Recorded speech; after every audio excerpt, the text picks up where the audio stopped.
Joined now by Coach Mike Bianco, head coach of the Ole Miss Rebels, on the first ever Hit It To Hoover podcast. Coach Bianco has come on the Mitch Davis Show podcast, and now this is his first time coming on the Hit It To Hoover podcast, co-hosted by myself, Mitch Davis, and Jake Nichols. Coach Bianco, welcome to the podcast. Thanks, Mitch. Thanks for having me. Absolutely, Coach. I want to just open it up. How has this offseason been for you guys, and what's going on with Ole Miss Baseball? Well, it's been a good one. We had a really good fall, but probably boring in a sense that it was kind of business as usual. It's probably went about the way that we thought it would and expected. We returned so many position players. When you do that and you start practice and you're trying to put the system in, and you're going over a lot of the fundamentals and bunt defenses and pickoffs and all those different things. We have so many position players that have been with us for such a long time. That stuff kind of flowed very easily. We swung it really well this fall. It's not a secret that one of the, I guess, question marks, I'd rather call it the key to success, right, is how well we pitch. And we pitched it, better as the fall progressed, especially when we played outside competition. I was happy that, we seemed to pitch it pretty well, especially in a weekend here when we played Alabama, we threw it really well. And so sometimes I think it's a big challenge for our staff just pitching against our own team, because we do swing it really well. Coach, obviously starting rotation this year, looking at Derek Diamond, Drew McDonald was probably the first two as projected. Has anybody emerged as that third starter for the weekend series for Ole Miss this year? All right, Drew McDaniel, but Jack Washburn, a transfer from Oregon State, pitched really well. John Gaddis, a transfer from University of Texas Corpus Christi, pitched really well. Jack Doherty pitched really well this fall, and Brandon Johnson, another kid that returns from last year. Both Doherty and Johnson pitched really well for us at the end of last season. Doherty was a freshman, actually a kid that we were going to redshirt. And because of the need of pitching and the injury to Gunner and a little bit of a injury or a hiccup for Doug Nikhazy in the beginning of the year, kind of pushed Doherty back from redshirting, onto the staff, and they finished well. Matter of fact, if you remember, Mitch, he started a regional final game here against Southern Miss and pitched really well. So, Doherty and Johnson pitched really well for us, along with Washburn, Gaddis, and others. So we feel that this team has probably more pieces of the staff than last year, where it was really last year's staff was really just top heavy, with Gunner and Doug and Taylor Broadway, but after that, there was a big fall off. I think this year's staff might not have the star quality, at least yet, of last year's staff, but I think has much more depth than last year's staff. Coach, before we get into a little bit more roster talk, I'm going to turn over to Jake. Jake's got a couple questions for you regarding some bigger picture things with Ole Miss baseball. Yeah, so Tim Elko, with all the attention that he got last year, and rightfully so, battling through that injury, how have you kind of seen that grit carry over to the offseason, and what's the expectation for him this year? Well, Jake, as you know, he had knee surgery this summer. So last year he tore his ACL at the beginning, I don't know the exact date, beginning of April. And ironically, it came just a few days after he was selected as the National Hitter of the Month. Right. I didn't even know there was such an award. But, I say that not tongue in cheek, but to really put it in perspective of what a blow it was to our team, where, arguably the best college baseball hitter, at the time, goes down on kind of a freakish injury, hitting first base in a midweek game, trying to avoid a collision with a first baseman, twists his knee, ends up tearing his ACL. And then, the legend, started, where he came back about 3 or 4 weeks later after rehabbing and played with a brace the rest of the year, and really was kind of not just an emotional leader, but a shot in the arm to our offense, to where I think he hit 9 home runs, after the injury, which was quite a lift. He has surgery this summer. He sits out, obviously, the whole fall rehabbing, but just saw him this past week in individual work. And man, he's bouncing around at first base defensively without a brace. And you wouldn't know it if you stepped out on the field. You wouldn't know that he even was injured. And so, we knew that he could hit, obviously, from last year. He would only be better, with the surgery. He was hitting with a torn ACL, with a brace. But just to watch him bounce around and all the hard work kind of come to fruition, where he's 100% now. I know he's happy, but obviously his teammates and his coaches are just as ecstatic. That's awesome. From your perspective, and just kind of in the locker room, what was it like to watch him earn respect from people across the nation, and to, like you said, kind of provide that shot in the arm in the process? Yeah, just really cool.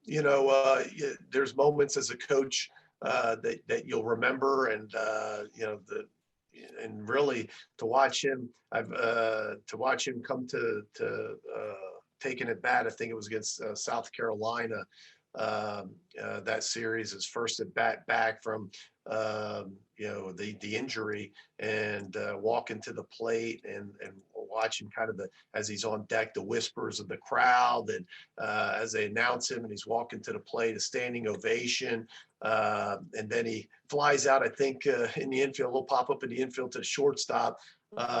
He jogs to first base and jogs back to the dugout, but what a roar from the crowd. It was really cool, something that I'll remember the rest of my life. And usually the moments are victory, right? A home run, a walk-off win, but to watch some kid persevere through that, and to watch the Ole Miss faithful and the atmosphere in our stadium that night was pretty special. And then to watch it go kind of viral throughout the rest of the season, where he hit home runs in the SEC tournament, as a regional tournament, even his last at bat in the super regional, where the game was a little out of hand at that point, but he hits a double in his last at bat, and the Ole Miss faithful that made it out to Tucson gave him a standing ovation as he jogged off the field. Just really cool to know how much we appreciate him, but the rest of the college baseball got to share that with us. That's awesome. So going off that, talking about Elko, a guy that's essential for you coming back, but I want to go into somebody that has left, and if you want to touch on it, you're welcome to. But with John Rice Plumlee, it's a big loss for your program, and obviously he was a part of you guys for a long time. What can you say about his impact in the locker room and on the field, and just what it was like to coach him, and what you expect for him in the future? Well, that's a lot of questions wrapped up into one, Jay. Sorry, that's all right. We'll try. Kind of an overview. Sorry about that. Yeah. Well, John Rice, he's, loved in his coach's office, loved in the locker room.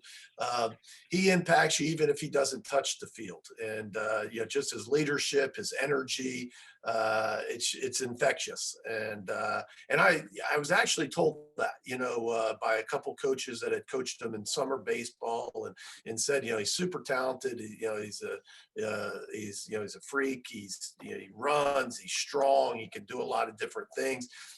Baseball wise, he just, his ceiling, is going to just continue to rise, just because he hasn't ever played baseball full time. He's always been a football player as well.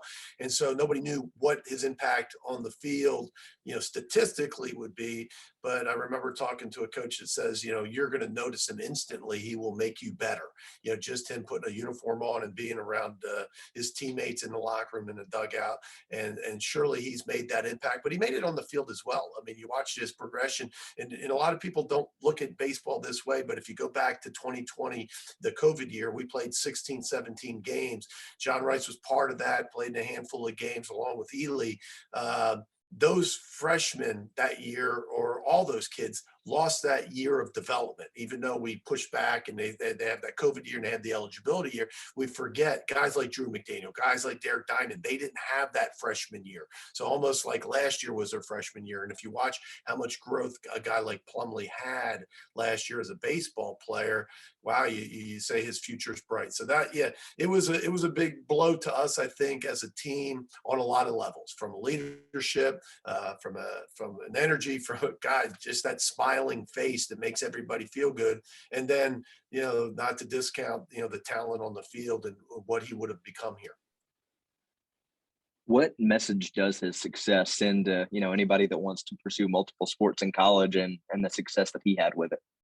Well, the guys have been trying it for years. It's not the easiest thing to do. I remember years ago me sitting down on that couch right behind me with Sinquez Golson, and I remember he was kind of struggling at both, and really to kind of quote him, he said, "Hey, coach, I used to be really good at two sports." He says, "But I'm average now." At both of them, and I'm going to put down the baseball bat for a while and see if I can be a better football player, and if not, maybe I'll come back to the baseball end of it. And the Ole Miss faithful know what happened. The next year he made a huge interception against the University of Alabama here, and the program changed, and the goalpost went down that day, and he ended up being an NFL draft pick, and so it's tough. It's tough. Another super athlete, but it's tough to do both. But it can happen. And he, John Rice is living proof of that. Awesome. Coach, with all three of your sons, what has it been like to watch them grow up, not necessarily in the Ole Miss baseball world with wanting them to go out and go other places, but especially facing Drew every year and knowing the relationship that you had with Coach Maneri? Oh, just a quick correction, Jake. I got 4 sons. Oh, sorry about Michael, that. the oldest, 3. that's all right. Yeah. But I'd be remiss, and I wouldn't want him to hear this and get mad at me. So Michael's my oldest. He played a couple of years at Delgado Community College, and he's now head coach at Kirk Academy, right down the road from us in Grenada. Okay. As you mentioned, Drew, Ben, my next boy, is up at Louisville, finishing up his last year, just got elected team captain by his teammates. And then you got Drew, that's at LSU.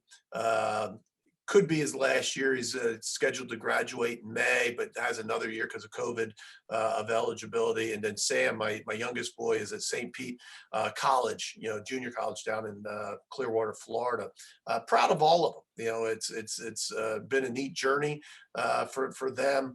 Growing up in a wonderful college town like Oxford, and watching SEC, not just baseball, but SEC sports up close. What a dream for a kid that loves athletics and plays different sports.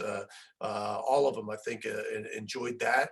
But I'm also proud of them that they, were able to venture out and, realize a dream of playing college baseball and kind of,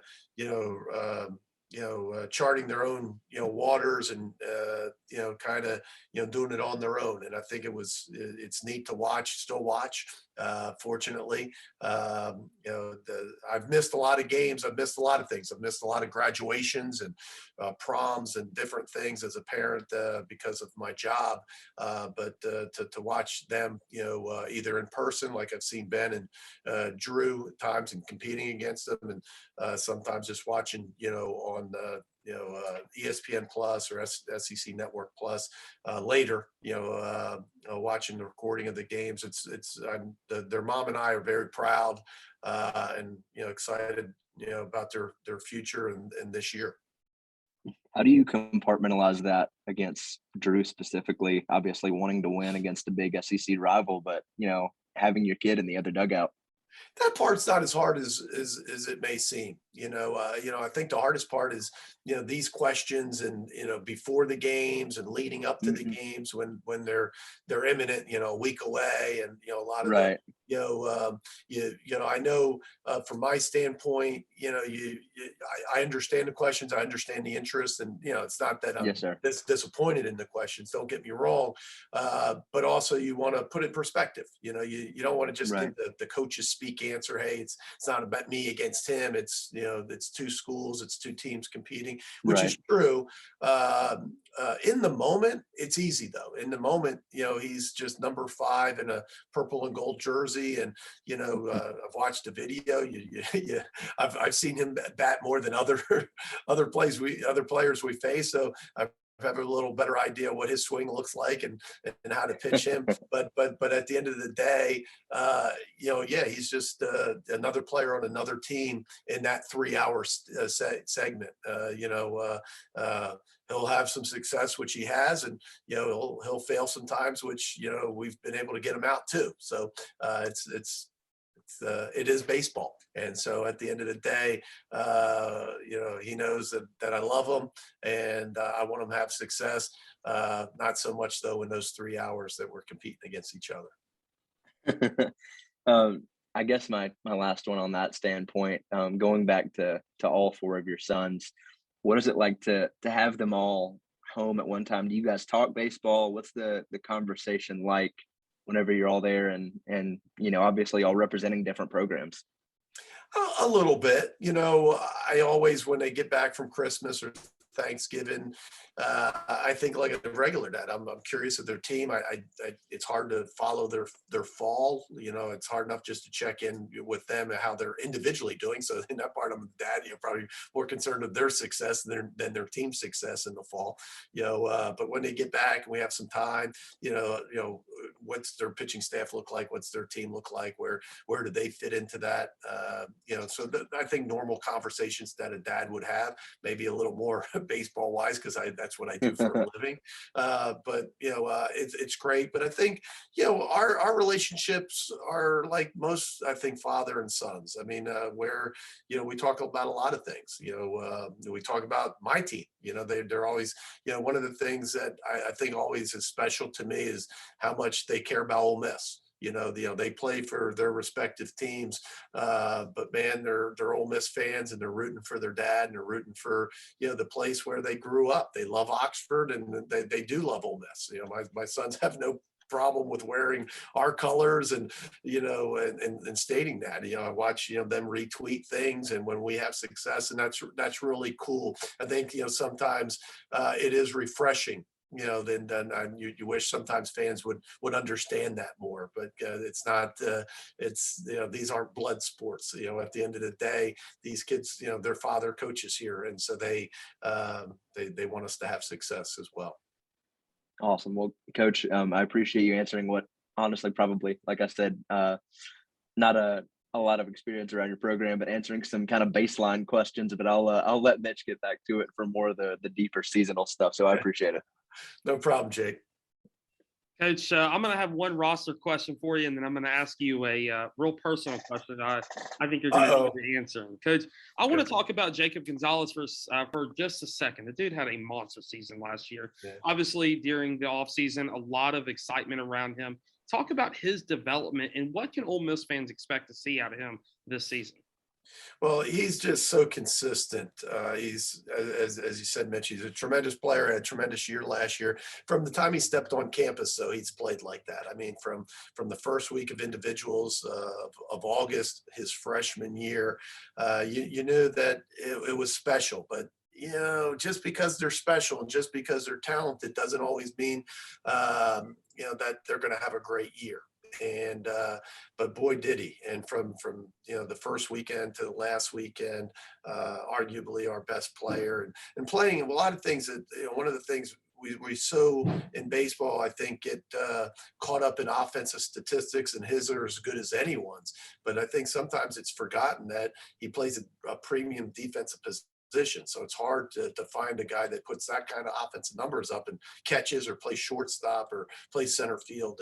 And then so again, proud of him for that year. But I think one of the things that he wants to improve on is continue to play better defense. He's certainly not a liability there, but I think he wants to become a premium defender. and all shortstops want to cut down their errors and improve, some things defensively. And he's worked hard in the fall to do that. But I think that the thing that excites us is just how consistent he is. He's a very quiet kid, but it's amazing. He's so quiet in the locker room, in the dugout, and in his everyday life. But once he crosses the line, he talks probably on the field as much as anybody we have. That's kind of his happy place. And we're excited, and hopefully he's going to have another great year for us. Coach, Jake and I were talking about before last night while we were doing prep work. We're going to have Paul Maneri on the podcast later tonight. Obviously, you guys well documented, great friendship between the two. Coach, I want to first ask you about that friendship with Paul Maneri. And second, just talk a little bit about that brotherhood amongst all the SEC coaches. For the most part, seems like everybody gets along and everybody really cheers on each other when they're playing in Omaha. Well, first, I've known Paul for quite some time, and it's really because of him entering the league, but obviously my relationship with LSU. I had played at LSU, and I also coached with or for the legendary Skip Bertman, arguably the greatest college baseball coach ever. And when Paul got there, I think it was 2007, if I'm not mistaken. Skip was still the AD there, so there was that connection immediately. But Paul was a guy that took over that job, and it's not an easy job, especially when your AD is the arguably the greatest college baseball coaches ever. Still had that program, and now he's your boss. And so tough thing for Paul to come into. But Paul had a tremendous career there, and was but he was a guy that was always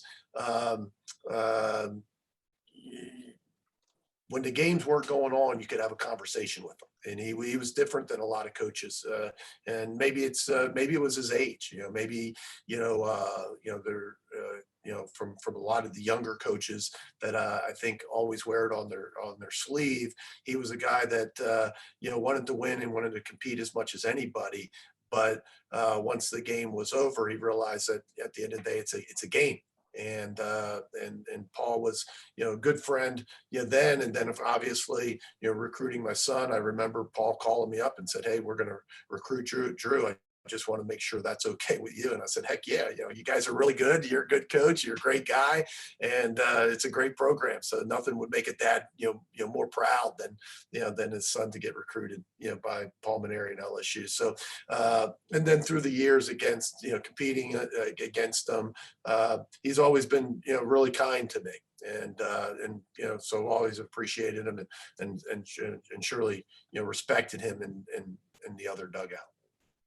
Coach, follow-up question about that. Just talk about that brotherhood amongst SEC coaches, because when you look across the league, and we see it a little bit in basketball, we see it a little bit in women's basketball, football. We see that brotherhood amongst coaches where at the end of the day, you guys might be rivals on the field, but at the end of the day, you still root for each other and you still root for the success of the conference. Just talk about that, and that's going to be the final question before we wrap this up. Well, I think, one of the misnomers is that, hey, are you guys great friends? And sometimes I always kind of, press, pump the brakes a little bit. And it's because it's not like we're vacationing together, but that's normal because, at the end of the day, where we live, right? It's not like we live in the same cities, right? We live, most of the places are 6 hours away, 7 hours away, 10 hours away.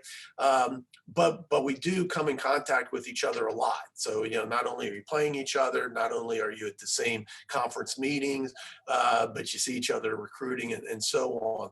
And I think baseball's a little different. And again, it's not to say that we don't compete. I think we compete at the highest level. I think if you look in baseball, it's arguably the sport that has the most parity.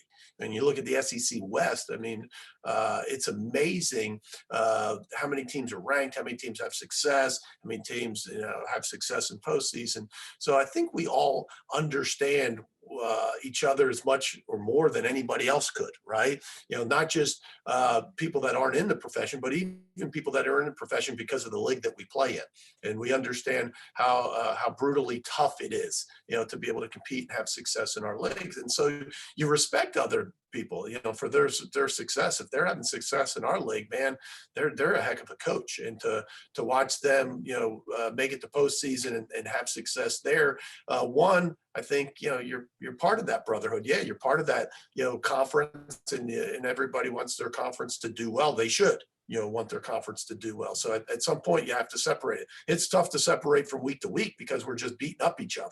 But once that ends, I think, yes, you love to see, multiple teams host multiple teams, move on to Omaha. That's only good for the league. And of course, everybody's going through it together. Coach, thank you so much for joining the Hit It To Hoover podcast. Thanks, Mitch. Appreciate it. Thanks, Jake.